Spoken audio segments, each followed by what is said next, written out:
Pemirsa, Majelis Ulama Indonesia memastikan pasien COVID-19 yang meninggal dunia harus ditangani sesuai dengan syariat Islam tanpa mengabaikan protokol kesehatan jenazah. Dan berikut penjelasan Sekretaris Komisi Fatwa MUI Asrorun Niam Soleh.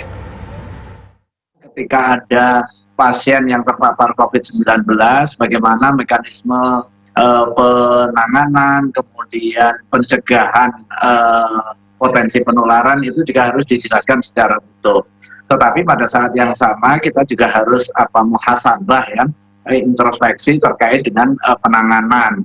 Misalnya ketika terjadi paparan COVID-19 kemudian menyebabkan wafatnya pasien, maka hak-hak jenazah juga harus dipenuhi secara optimal ya. Di dalam fatwa nomor 18 tahun 2020 tentang Tadhiyul Janaiz, tentang pengurusan jenazah bagi orang yang terkena COVID-19, di situ disebutkan secara prinsip kedudukan setiap muslim yang wafat karena COVID-19 ini secara syar'i dia syahid kan? Ini juga harus dipahamkan kepada keluarga. Kita juga harus memahami bahwa ketika terkena COVID saja, keluarga tentu terpukul ya, maka perlu dibesarkan hatinya, apalagi kemudian sampai meninggal. Tetapi pada saat yang sama juga harus diedukasi terkait dengan keselamatan jiwa dan juga kebaikan si jenazah.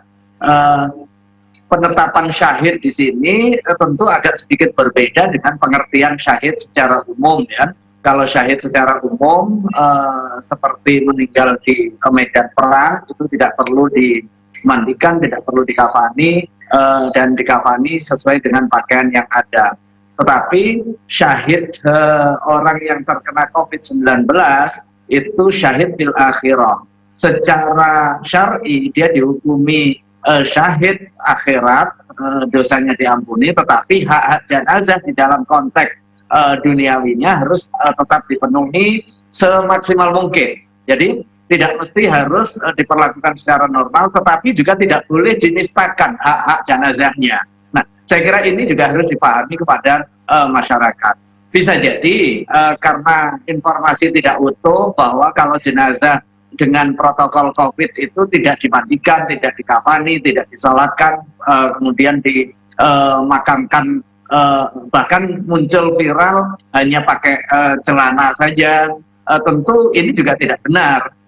Tetapi saya yakin yang terjadi di penanganan medis tidak seperti itu. Maka harus ada pemahaman yang utuh dan juga mencegah hoax serta disinformasi yang menyebabkan keresahan di tingkat masyarakat. Kalau ada wafat, sedapat mungkin tetap dilakukan secara normal. Tetapi kalau tidak, maka dilakukan proses pemandian, sekalipun tanpa harus melepas pakaian yang melekat pada diri si mayit. Saya kira fatwa nomor 18 sudah memberikan panduan.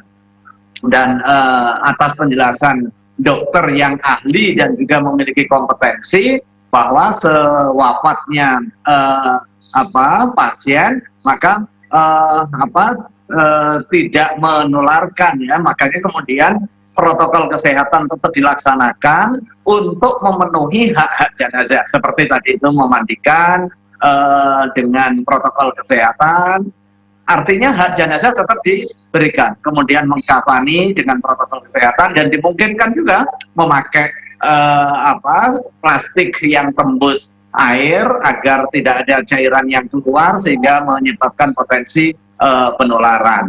Demikian juga sholat jenazah itu hukumnya fardu kifayah, dilakukan itu sifatnya perwakilan. Jika dilakukan satu orang pun itu secara keseluruhan itu sudah gugur kewajibannya. Tetapi kalau tidak ada yang mensolatkan, apalagi sengaja tidak disolati, tentu itu tidak diperkenankan. Makanya perlu edukasi pada dua pihak ya. Pihak yang pertama kepada pengelola jenazah ini harus menjamin pemenuhan jenazah. Di sisi yang lain juga memberikan pemahaman secara utuh kepada keluarga bahwa pengelolaan jenazah yang terpapar COVID-19 ini terpenuhi hak-hak keagamaannya, dan secara syar'i itu sudah memenuhi kualifikasi syahid fil akhirah, sehingga tidak perlu ada kekhawatiran yang berlebihan. Baik, kami jeda sejenak pemirsa, sejenak kami kembali dengan informasi lainnya bersama rekan saya Ken Ane sesaat lagi.